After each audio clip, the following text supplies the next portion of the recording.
Hey everybody, David here, and this is another Dungeons & Dragons 5th Edition Races Breakdown tutorial. And today's tutorial we're going to break down not only the elf, but all of the sub-races as well.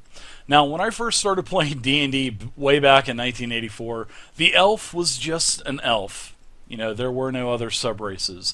The elf was its own class. It was a fighter, and it got a little bit of magic that wasn't quite as powerful as the wizard.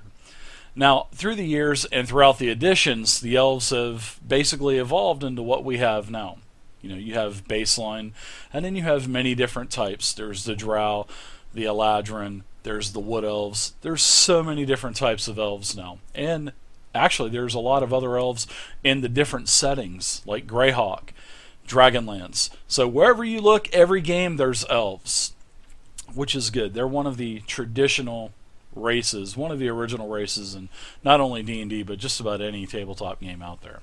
Now, when you start an elf in Dungeons & Dragons 5th Edition, you are going to get base traits for the elf. Now, as you can see here, you're automatically going to get a dex score increase by 2. So whatever you choose for your starting dex, add 2 more because you're an elf. Now, for age, the elves, they can pretty much live for an entire campaign and then some, about 5 or 10 campaigns. So although elves reach physical maturity at about the same age as humans, the elven understanding of adulthood goes beyond physical growth to encompass worldly experience. An elf typically claims adulthood and an adult name around the age of 100 and can live to be about 750 years old. So you're going to have no problem at all having an elf survive age-wise and not dying of old age. Now, the alignment, elves can be good, they can be evil, and depending on what sub-race you also choose, that can also affect your alignment as well. So if you're going to stay, you know, like an Eledrin or a Wood Elf, maybe you'll be neutral, good. If you choose a Drow, you could go to a neutral or even an evil. Now, the size of elves, they're, you know, just like a human, half-orc, 5 to 6 feet tall, and they're very slender, and they're actually considered a medium, and their base speed is 30 feet per round in combat.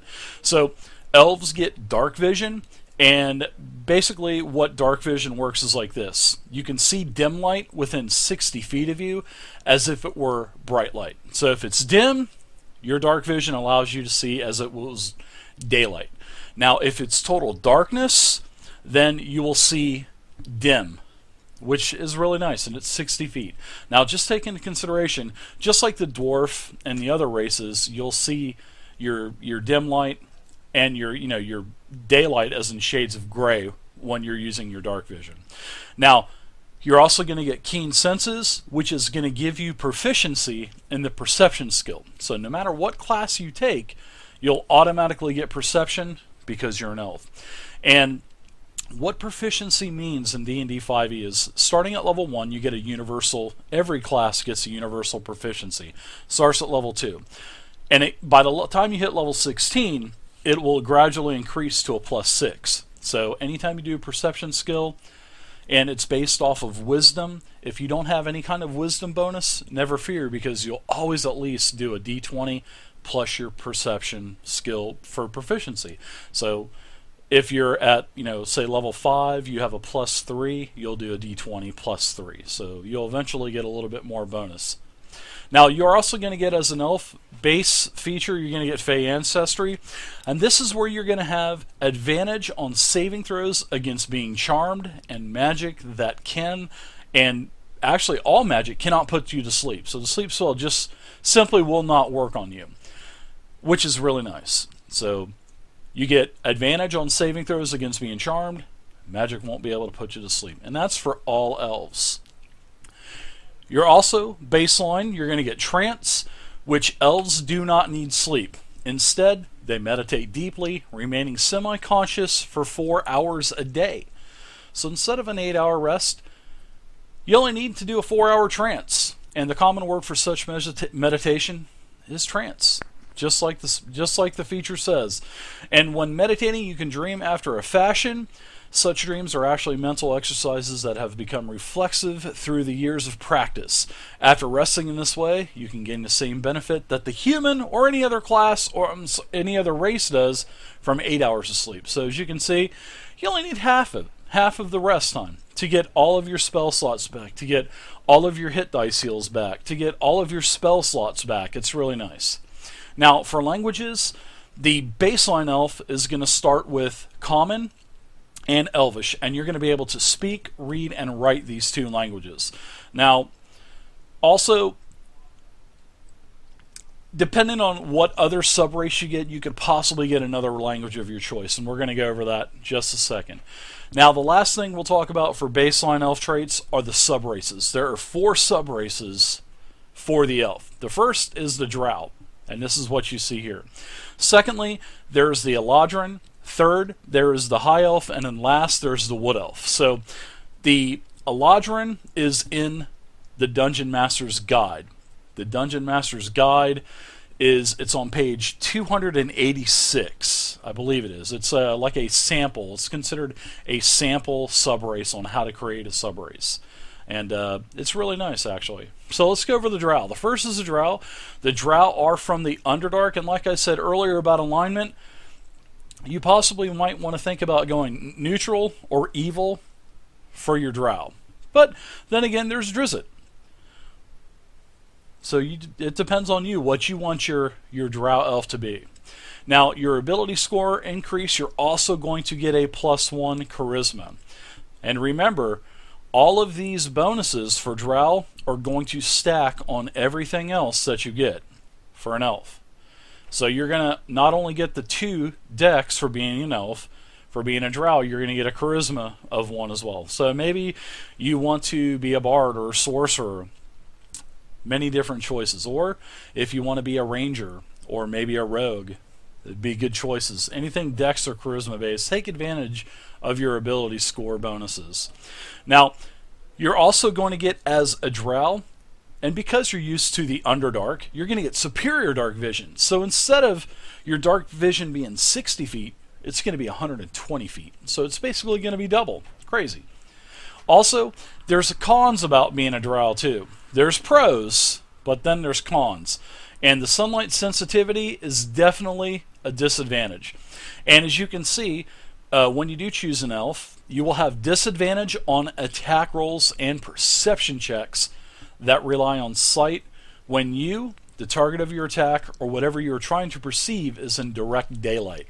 So, if you're out in the middle of the day, out in the Forgotten Realms of the lands of Faerun somewhere, and if you run across something and you have to attack it out in daylight, disadvantage. It's a huge hindrance for playing a Drow, but it makes sense. So just play your Drow smart, do a lot of nighttime raiding or adventuring at night. You're also going to get Drow Magic, which this is where you're going to learn the Dancing Light cantrips. You're automatically going to get that for being a Drow. Then whenever you reach 3rd level, you will get Fairy Fire, and you'll be able to use that once per day. Then when you hit 5th level, you'll be able to cast Darkness once per day. And then Charisma is the spellcasting modifier that you're going to use for these spells. So you're going to start with the cantrip Dancing Lights, level 3.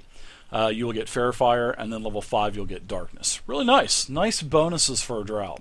And then last you're going to get Drow Weapon Training, which is going to basically give you proficiency with rapiers, short swords, and hand crossbows. And these proficiencies will stack on top of what you get for your class, whatever you choose. Really nice.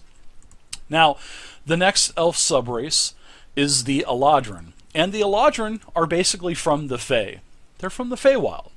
And you're going to get all of these traits, so we're not going to go over all of these again. There's no need to do that. But the Eledrin, you're going to get an intelligence score increase by 1. So that's going to be nice. You're going to get your +2 dex. That's going to help you for your armor class, any kind of other unarmored bonuses that you would get. Then also, you're going to get a +1 to intelligence. So if you want to go with a caster, more of a traditional type of elf class would be a caster, but it doesn't matter. that's the great thing about D&D 5e. You have the freedom to play whatever class and race combination you want to play. Now, just like the Drow, the Eledrin's also going to get some elf weapon training, and this is where you're going to have proficiency with the long sword, short bow, and long bow. So if you're playing, and like I said with the Drow, same thing here with the Eledrin. These are going to stack on top of whatever you get for your class as well. And now this is a really good one for the Eledrin. You're going to get Phase Step. This is where you can cast the second level spell called Misty Step. And you're going to be able to cast this once, and then after you cast it, you can either have a short or long rest to get that Phase Step back. And what it is basically Misty Step works like this. You cast it and you can port 30 to 60 feet away. It's either 30 or 60 feet away, as long as that space is unoccupied. Really nice spell. Now that's the Eledrin. The third subrace are the High Elves. Now the High Elves are basically your Sun Elves from Faerun or the Forgotten Realms. And they're more of a seclusive type of elf. But in D&D 5e, you can play these in a group. So, again, you're going to get all of the baseline elf traits. And for the High Elf, your ability score increase is also going to increase. It's going to increase your intelligence by 1. So once again, choose something dex-based, rogue, ranger, possibly some kind of intelligence-based caster, which is really just a wizard. Then you can go with, you're also going to get your elf weapon training. Same thing as the Eledrin. You're going to get longsword, short bow, and long bow. You're going to get a cantrip. So you're going to know one cantrip of your choice from the wizard's spell list. So don't forget to take this. And it can be any cantrip that you want. And intelligence is a spellcasting ability for it. So if you're choosing another class, say if you're going sorcerer, that is all charisma based. Now, if for your cantrip, it's going to have to be intelligence just for that one cantrip that you're going to choose because of your elf. Now, you're also going to get one extra language, like I'd mentioned earlier, baseline for the baseline elf features. The High Elf or Sun Elf, they actually let you read, speak, and write one more extra language of your choice, so that's a nice bonus. Now, the last race, the last subrace for the elf is the Wood Elf. And the Wood Elf basically, just like it says, is from the woods. You'll get everything here. And the ability score increase for the Wood Elf, you'll get a +1 to Wisdom. So you could, a good choice would be something Druid, maybe Ranger, Monk. Actually, Wood Elf would be great for a monk because they get Fleet of Foot, which the base walking speed increases from 30 feet, because you get base of 30, and it'll increase to 35 feet. So you could actually start with a little bit more speed with a Wood Elf, which is really nice. And as the monk gets higher level, you're automatically going to gain more speed. So you can get up to like 50 feet a second. 50 feet per round, which is 6 seconds as a monk. So the Wood Elf would be a good choice for a monk as well. Now, the Wood Elf is also going to get the same elf weapon training as the other subraces do. They're going to be proficient in longsword, short bow, and long bow. And the last feature that the Wood Elf will get will be Mask of the Wild. And this is where you can attempt to hide even when you are only lightly obscured by foliage, heavy rain, falling snow, mist, or other natural phenomena. It's a nice class ability. I mean, they are part of the Woodland Elves, so they should be able to take advantage of that. So I hope you guys enjoyed this. This is everything to do with Dungeons & Dragons 5e Elves. It has Player Handbook Elves, all 3 of them, and the special Eledrin Elf that is in the Dungeon Master's Guide. Please feel free to leave a comment below. Thank you guys very much. Subscribe to the YouTube channel. And until next time, I'll see you later. But don't forget, on my website, tabletopping.net, I have 840 character sheets, level 1 to 20 in D&D 5e. Every class, every archetype, choose one. They're on 3-page PDF formats. Download them, go to your game. Anyways, thanks a lot, and I'll see you next time, everybody.